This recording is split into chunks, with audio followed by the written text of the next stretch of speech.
Mic check 1 2 1 2.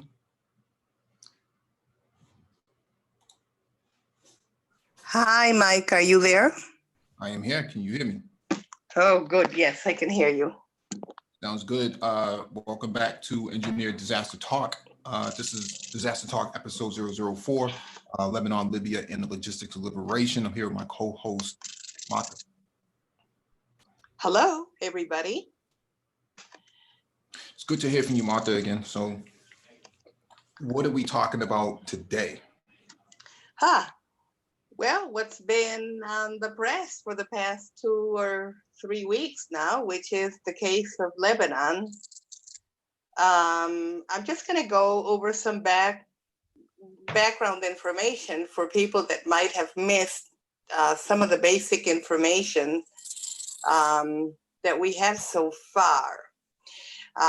As people might know, there was an explosion on August 4th in the port of Beirut.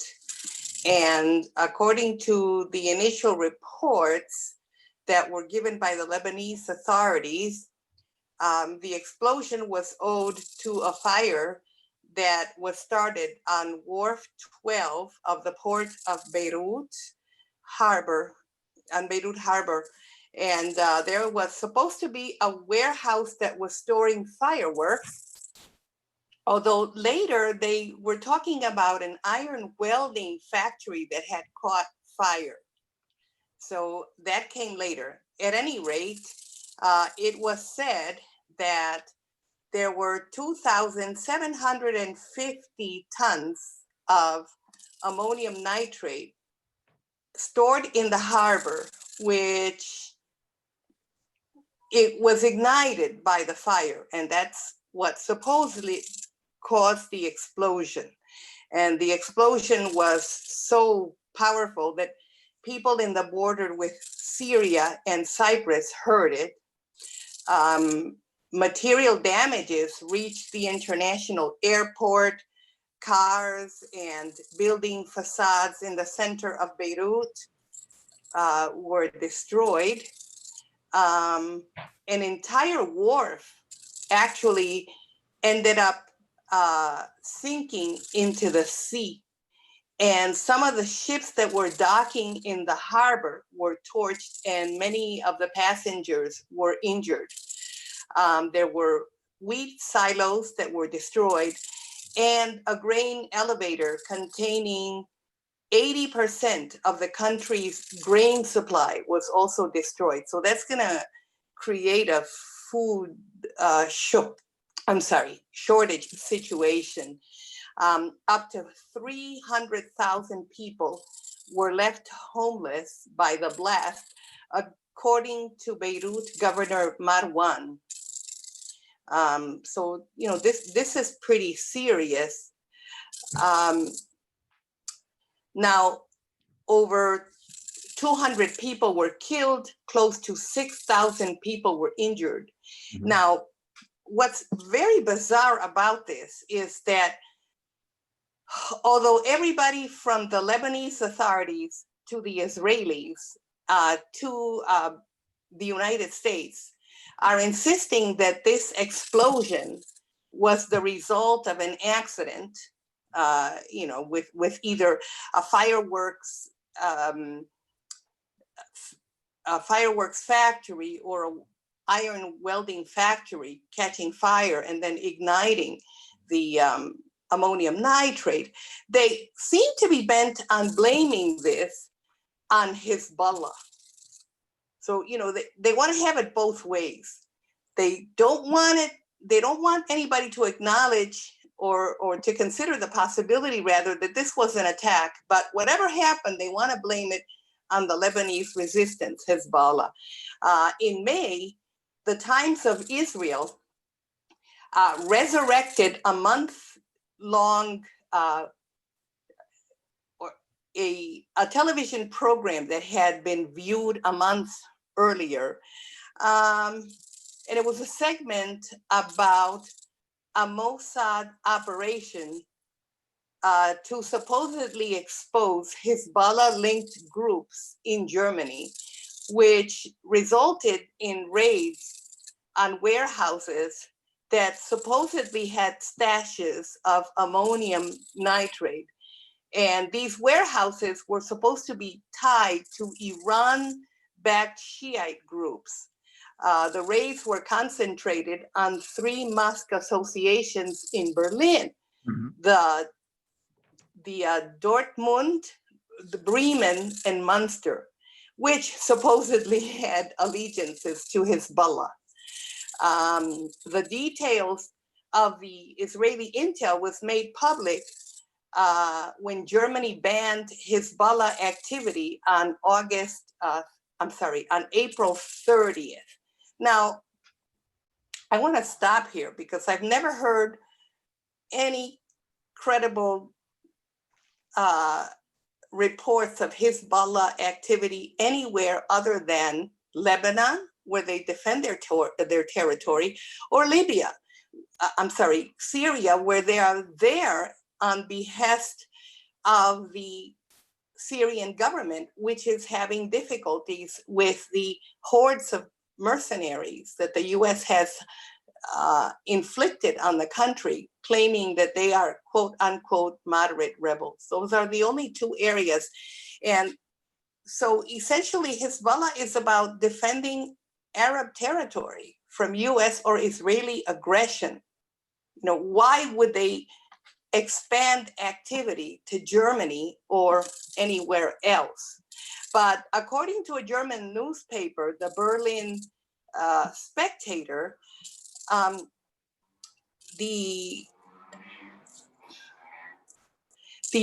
raid on the mosque was supposed to be a preemptive raid so that no evidence about Hezbollah activity could be moved or disposed of.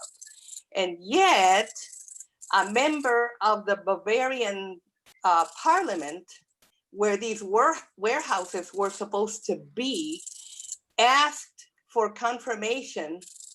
Hold on a minute. Asked for confirmation about this from the Bavarian Interior Ministry, and they said they didn't have any information about this. So essentially, they made this huge deal about ammonium nitrate in warehouses that were run by groups that were loyal, supposedly, to Hezbollah. And then when they asked the Bavarian Interior Ministry about this, they have no information. Right.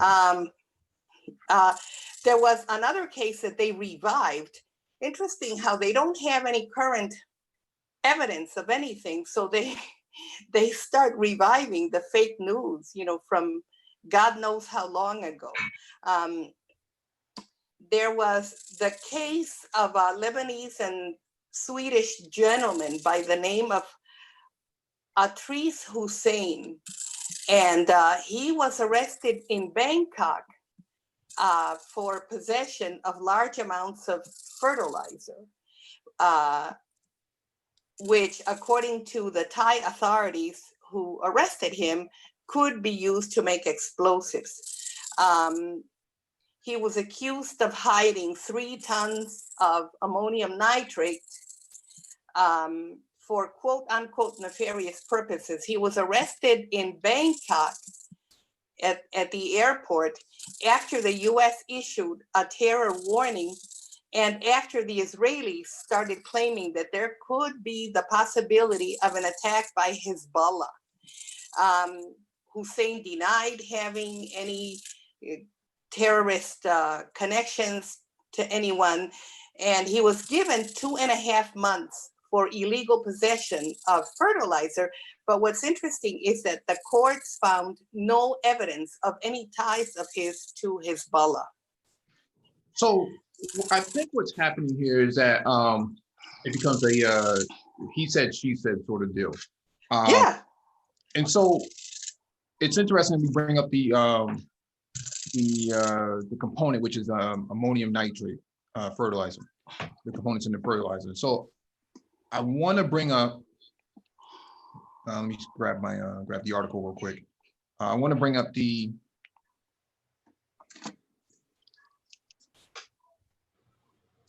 FBI In Oklahoma, right?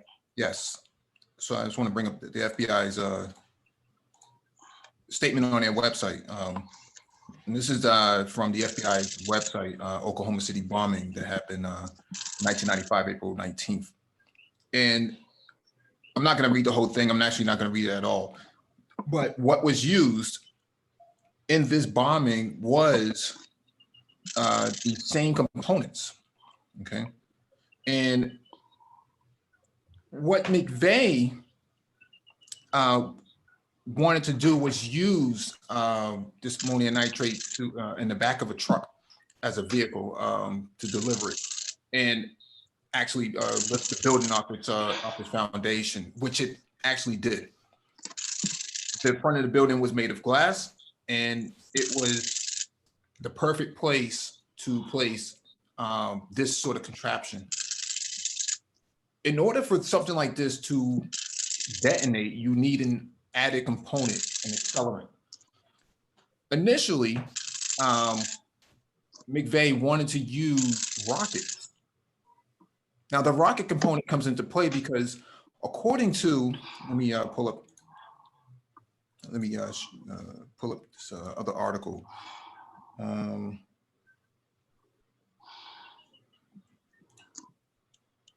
sorry about this.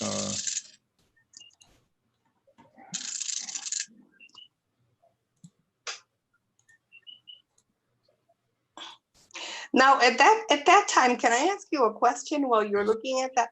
At that time, did they say, you know, because my contact with some Americans in the US, they seem to think that this ammonium nitrate could be ignited on its own. And from what I've read since, that's not the case. So did they claim that in the case of Oklahoma, the ammonium nitrate ignited by osmosis just by being there?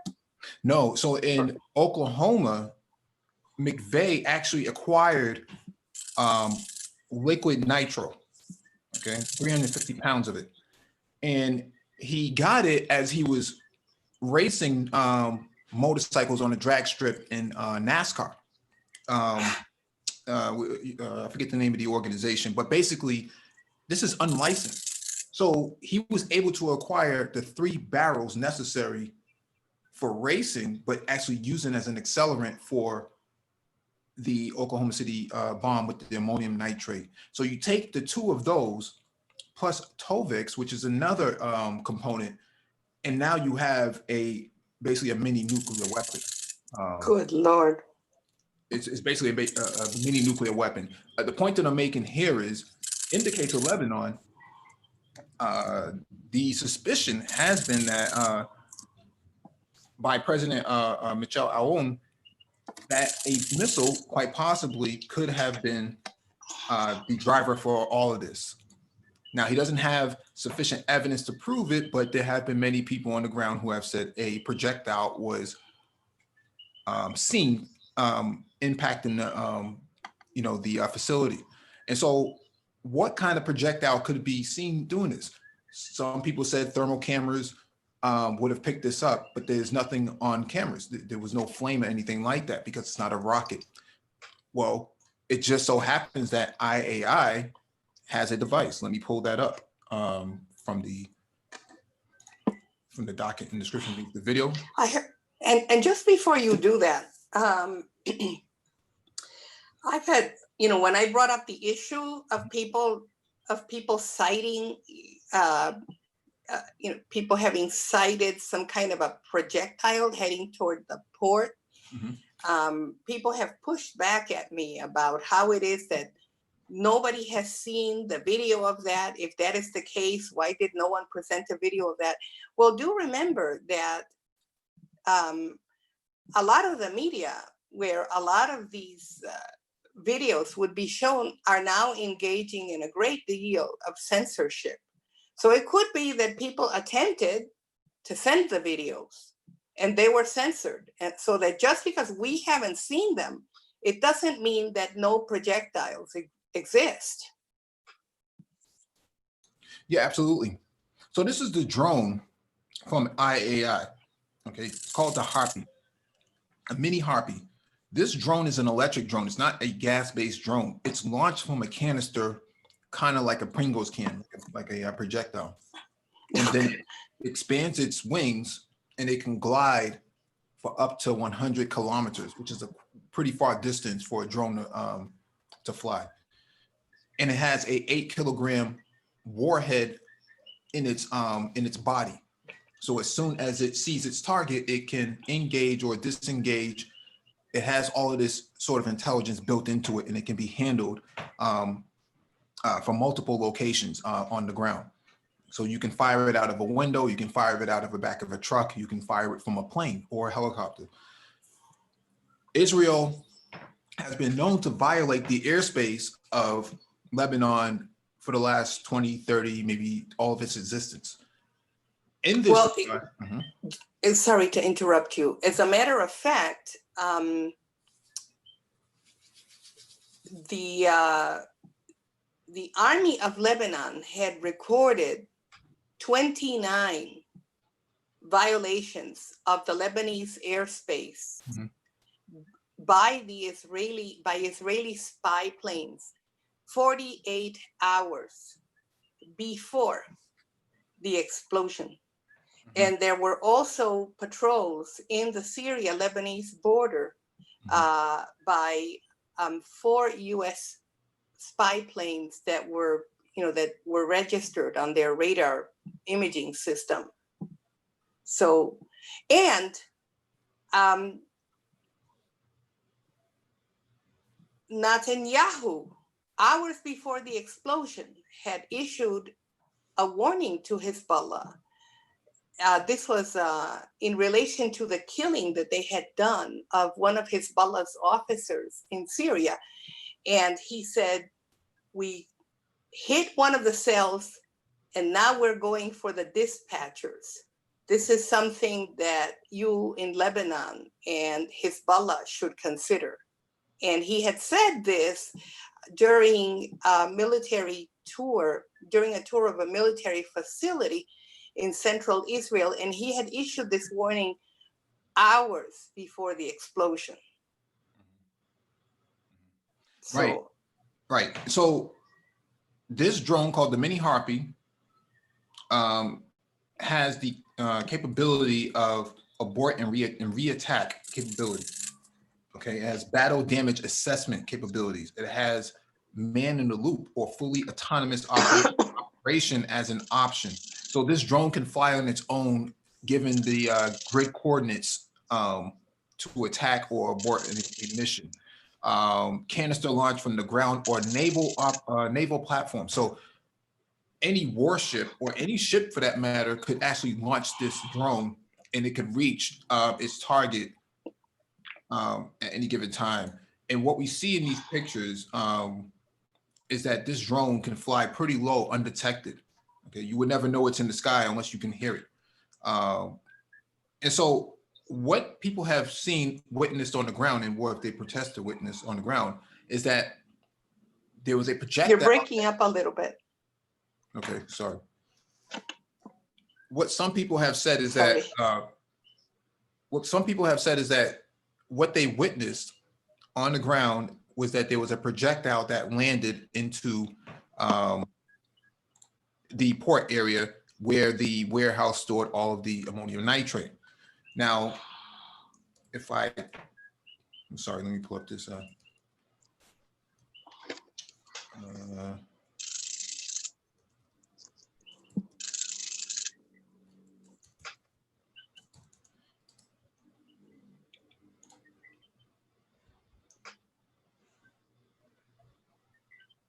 Let me share my screen real quick with this statement from the president of Lebanon, Michel Aoun, says that missile may have been to blame, says Lebanon's president, Michel Aoun. Government has rejected calls from international investigation and instead suggested it could have been foreign interference. Okay, this was only August 7th that he made the statement.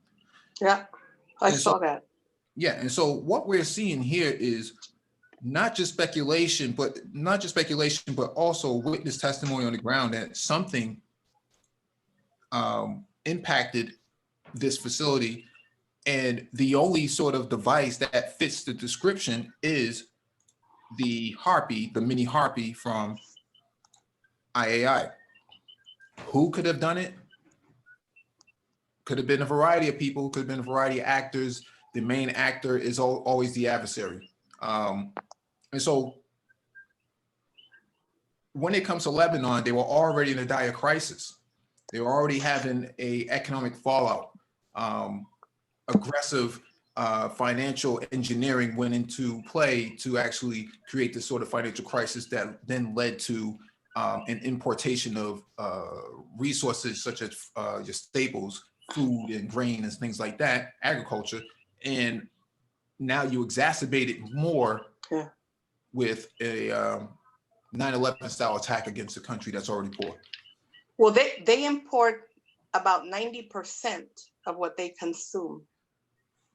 And this is the way the government, the Europeans that have always controlled, and the US, the government of Lebanon, this is the way they designed their socioeconomic system, that they don't produce anything on their own.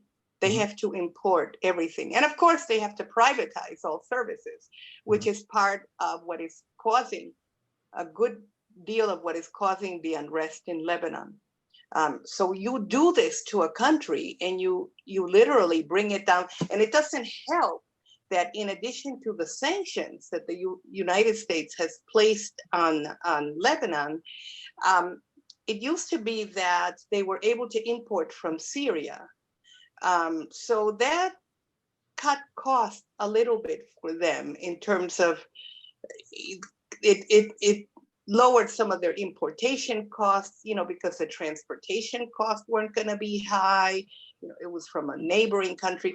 But now that the United States has practically destroyed Syria and that it has imposed the Caesar Act on Syria, which penalizes anyone for doing any sort of trade with Syria,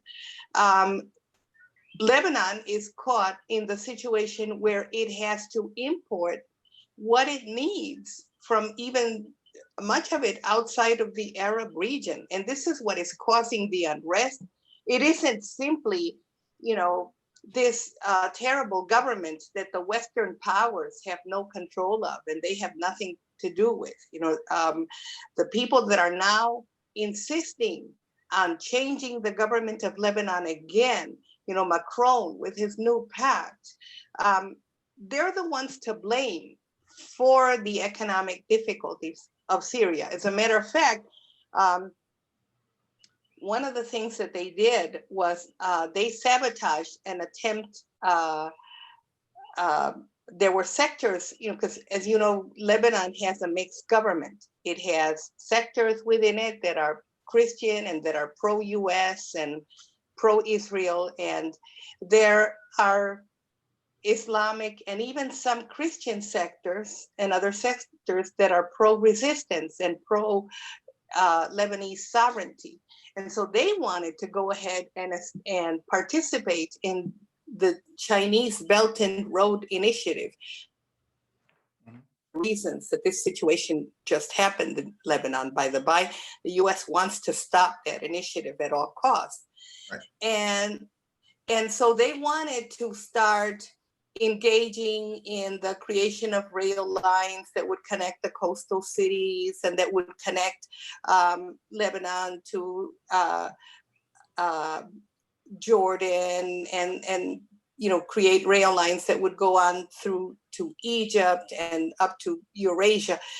And Pompeo, of course, war criminal Pompeo immediately went to Lebanon to stop that. And one of the Hariri factions, just insisted that rather than establishing this deal with China for the railroad, that they borrow again from the IMF $10 million to build a railway system that has not to this day been produced. Right. And, when it comes to Lebanon, they don't have any real sort of defense for themselves, military-wise and economically speaking.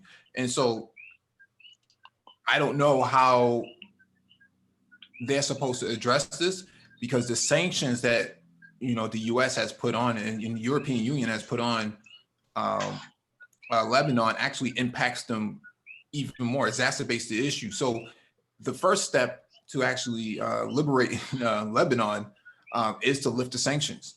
There's no reason to put sanctions on Lebanon just because of nefarious accusations. I think, you know, in the middle of a disaster, I think the policy should be whatever sanctions are in place due to what's considered to be a natural disaster, it should be lifted.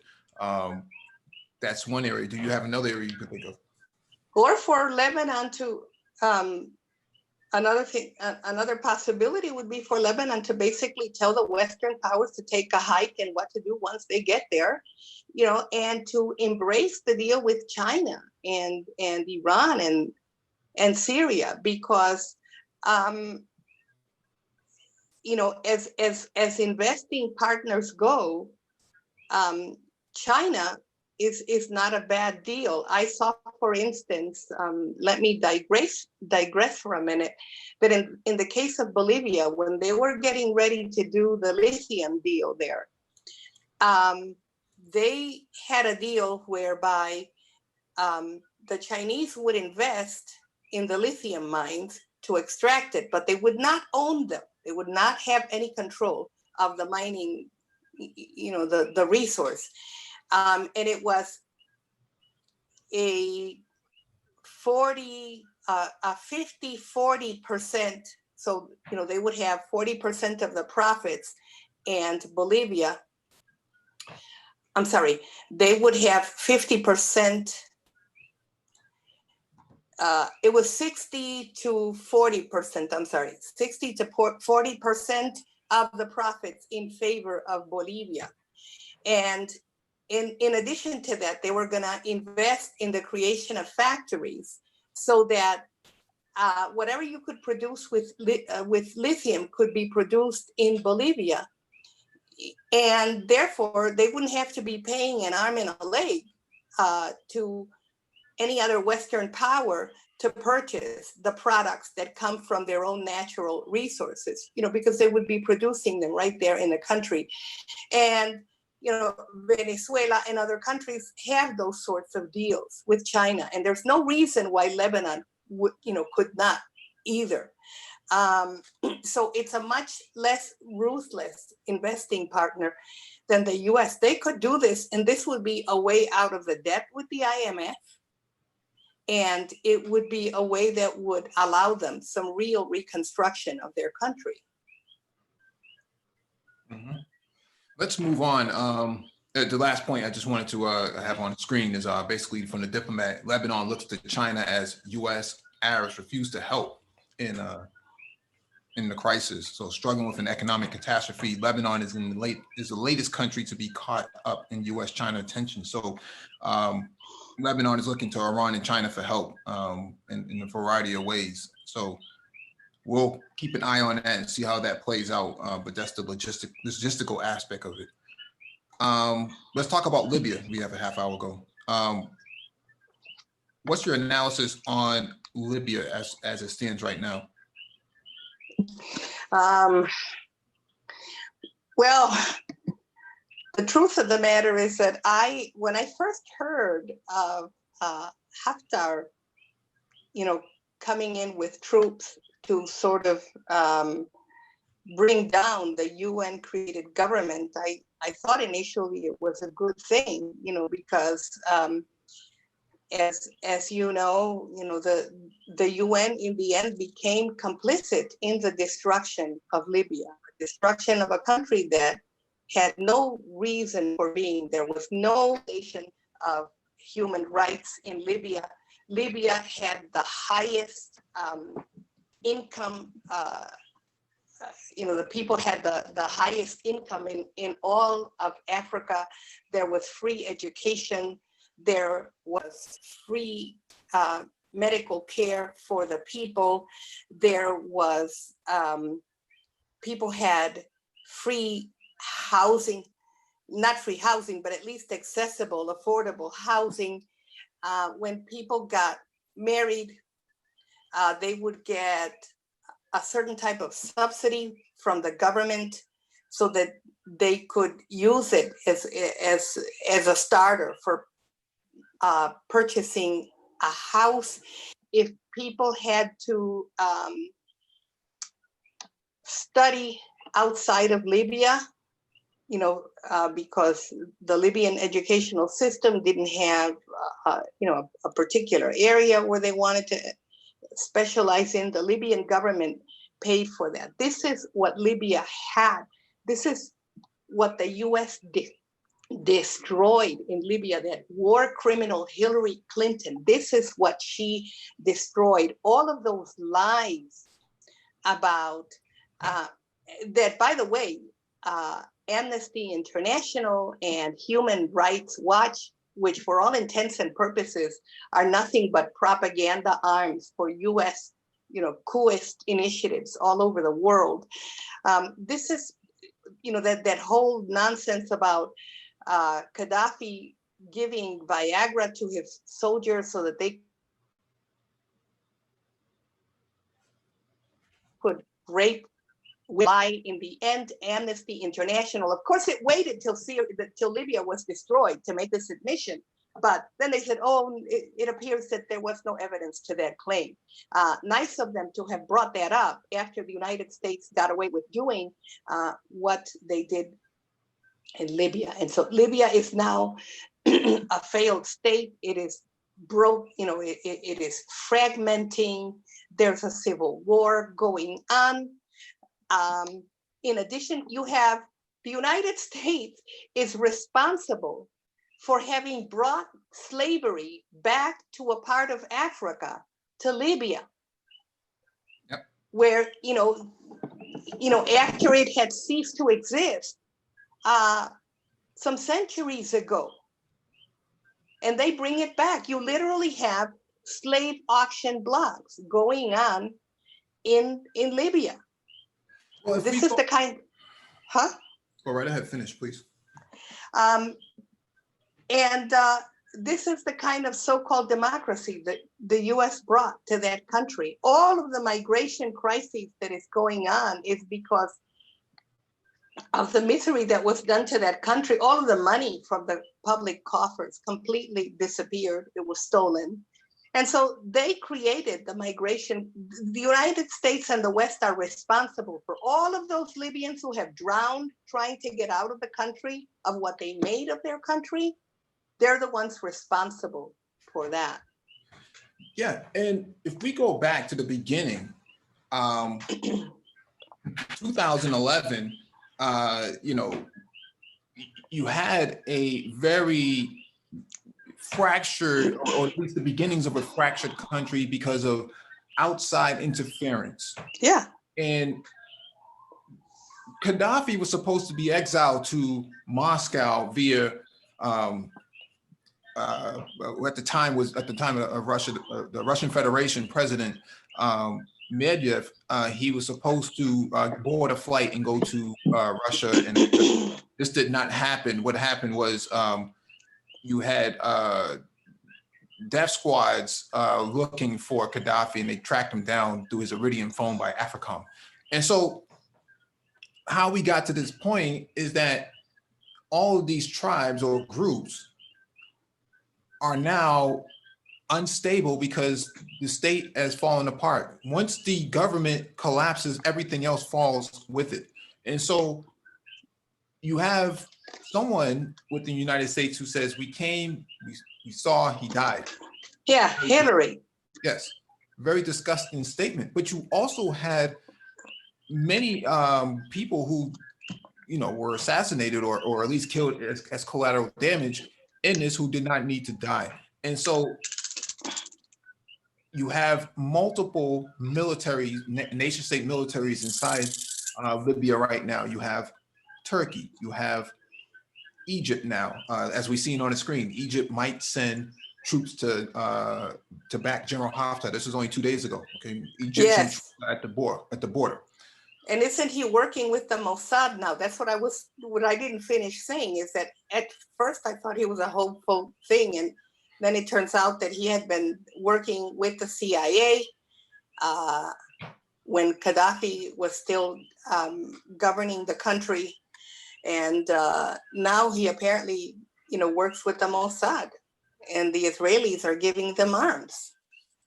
Right, right. So you have several militaries here. You have Turkey, you have the UAE, you have Qatar, you have Egypt, you have the United States is inside Libya as well, under Academy, which is formerly Blackwater. You also have potentially, you have ISIS inside Libya as well. So you have multiple countries in there who support in different sides. The LNA versus the GNA. GNA is the Government National Accord. You also have the Libyan National Army, who was ran by Haftar. Haftar was at one point under Gaddafi, and he fled in exile to the United States under the CIA, only to recently come back after Gaddafi was assassinated brutally and with his son in tow on live national TV. And so you have all these warring factions. You have all of these external military, planes being shot down, places being bombed, food not being rationed properly. You also have oil that has been, being smuggled out by Turkey to the black market. You have AFRICOM, providing intelligence to different groups and causing chaos on the ground. Like you said, Martha, this is a failed state. And so Libya had the highest standard of living in Africa only, 10 years ago? Today you have nothing. We see the same sort of reflection in places like Haiti, places like Honduras, other places, in like Afghanistan. A lot of people, the media, Western media, likes to depict Afghanistan as this desertic sort of country, but in reality, if you go to the northern side, or at least you look at the pictures of the northern side of Afghanistan, you see vast amounts of infrastructure developed that looks very similar to maybe Boston in the United States, Boston maybe 30 years ago. And a lot of that was developed before the U.S. inflicted the first war on Afghanistan. A lot of it was the result, of Afghanistan, of the socialist government the country had, which was not the result of Russian boots on Afghanistan.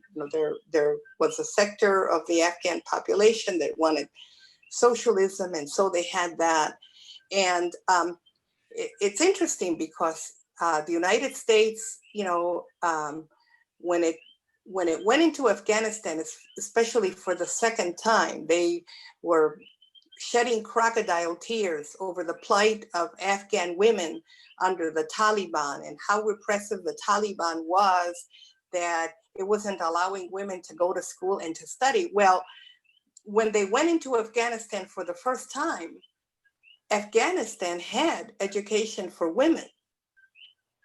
In Afghanistan, there were women working outside, and they destroyed that so that they could drag the Soviet Union into that war. And so they brought in, and it's not even clear that Afghan war was fought exclusively with the Afghan native population, as we have seen in Syria and as we have seen in Libya. What they have done have been to, through the auspices of Saudi Arabia, created all of these sectarian Muslim groups, right? That they might be inimical to the U.S. in some respects, but essentially their agenda is to destroy any government that has any kind of secular component to it. And so they bring these different Muslim groups from different, from Turkey, from Saudi Arabia, and they bring them into a country in Afghanistan may have been one of those first instances where they did that. So the Mujahideen was not necessarily exclusively Afghan. There may have been, people from other, well, in Syria, that's clearly the case. In Syria, you have the Uyghurs, you have a Uyghur group from China that is fighting in Syria. You have people from Saudi Arabia, you have people from Turkey, you have Kurds coming in from Turkey, you have even Americans and Brits that are part of what is called the moderate rebels. And so they came in and they destroyed the country just so that they could drag the Soviet Union into a war that would cause their dismantling. And for that agenda, they destroyed a country that had the very things that they claimed to want to bring to Afghanistan. The ability for women to have education and so forth. And right now, the only surviving industry in Afghanistan, thanks to the US troops, is the poppy fields that are flourishing under their watch. Absolutely. And, Afghanistan is full of natural resources. And unfortunately, they can't extract their own resources out of the ground because they're being occupied by multiple military, that of Western composure. So yeah, and isn't it interesting though that every time the United States intervenes in a country lately, the first thing that happens is that the country gets balkanized. It becomes fragmented. They did it in Iraq. There is territory in Iraq that is now under a fake Kurdish authority, which is nothing but a puppet authority that responds to the United States. They're doing it in Syria. And that's because the agenda is to take all of these countries, just as the Europeans in the United States after the First World War, there were no Arab countries. There was one country, which was Arabia. And, this country had different provinces. Syria was one of them. And Palestine was a province of Syria. Iraq was part of the Iraq. So they came and they carved it up so that then they could create puppet governments that they could then use against any portion of their territory that would seek its own independence and sovereignty, and that would seek to eliminate, Western interference and Western control of their resources. And this is what you see. But now they want to do to each country what they did to the whole territory. They want to take each of those countries and carve them up. You have the Israelis trying to, there's a port in Yemen that they want to,